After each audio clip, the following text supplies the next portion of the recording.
Tem gente que despreza tudo aquilo que não conhece. Você fala em lenço de bolso e a pessoa já torce o nariz dizendo: nossa, que coisa mais antiga. Quem é que se interessa ainda por lenço? O que essas pessoas não sabem é que o lenço de tecido, esse aqui, ó, que hoje parece obsoleto e até anti-higiênico, já foi o queridinho de muitos reis e rainhas e teve papel importante na história e na literatura. Então, para você que nunca torce o nariz para o conhecimento, vai aqui uma deliciosa história do lenço que já limpou muito nariz por aí. Benegripe apresenta Saber Não Ocupa Espaço. O lenço de bolso é um dos acessórios mais antigos de que se tem notícia. O primeiro registro do uso de um lenço é do Egito Antigo, 2000 anos antes de Cristo. Nessa época, o lenço era um acessório exclusivo da nobreza. Só os egípcios ricos usavam lenços de mão feitos de linho finíssimo. Na Grécia e Roma antigas, os lenços eram perfumados e serviam também para acenos e sinais. Já na Roma, para dar início aos torneios de gladiadores, os romanos deixavam um lenço cair na arena. Aliás, isso me faz lembrar aquele tio que todo mundo tem, né? Aquele tio na família, que sempre que tem um barulhão, alguém derruba alguma coisa, o cara acha engraçado, fala: alguém deixou cair um lenço. Já na tradição cristã, os lenços são ligados aos sudários, como aquele que Verônica teria oferecido a Jesus Cristo. Sudário, aliás, era um pano que protegia o rosto e a boca e servia para secar o suor da testa. Mais ou menos como essas toalhinhas que as garotas fitness levam para a academia. Já na Idade Média, lenços de mão eram usados diariamente por homens e mulheres como proteção contra doenças, contra o pó das ruas e até contra cheiros desagradáveis. E mais, demonstravam o status da pessoa dependendo do tecido de que eram feitos, se eram de seda, de linho ou de algodão. O fato é que nos séculos XIV e XV, o lenço era sucesso na Inglaterra e em toda a Europa. Na França era chamado de pleuvoir, que vem de pleurer, o verbo chorar, porque servia para secar as lágrimas.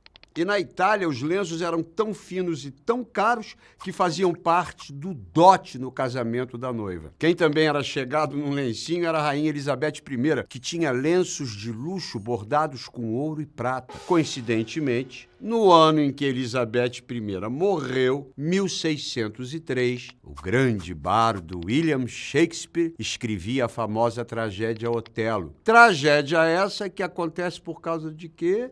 Hein? De um lenço, minha gente. Depois dá um Google lá, põe Otelo, Desdémona, Iago, lenço. Você vai saber a fofoca toda. No final do século XVII, o lenço já era tão popular que praticamente todo cidadão da Europa Ocidental tinha o seu. Mas foi Maria Antonieta, na França, quem teve a ideia de padronizar o lenço de mão. No dia 2 de junho de 1785, Maria Antonieta obrigou seu marido Luís XVI da França a baixar um decreto ordenando que em todo o seu reino os lenços deveriam ter o comprimento igual à largura. Ou seja, todos os lenços deveriam ser quadrados. Se fosse hoje, com certeza o decreto se chamaria Cada Um no Seu Quadrado. Bem, vocês sabem que o final de Luís XVI e Maria Antonieta não foi lá muito tranquilo, considerando-se que com a queda da monarquia na Revolução Francesa, os dois perderam suas cabeças na guilhotina, né? E aqui um detalhe macabro. Teve gente, olha a loucura, que pegou um lencinho para molhar no sangue do rei e guardar de lembrança. Pô, gente doida. Os lenços seguiram sendo populares pelo século XIX em toda a Europa, até que em 1920 foi lançado o lenço da americana Kleenex, primeiro lenço descartável de papel. Nos anos 30, eles se popularizaram rapidamente e o slogan da Kleenex, que era muito esperto, dizia: não carregue o resfriado no seu bolso, indicando que os lenços de tecido usados para suar o nariz das pessoas resfriadas não eram higiênicos.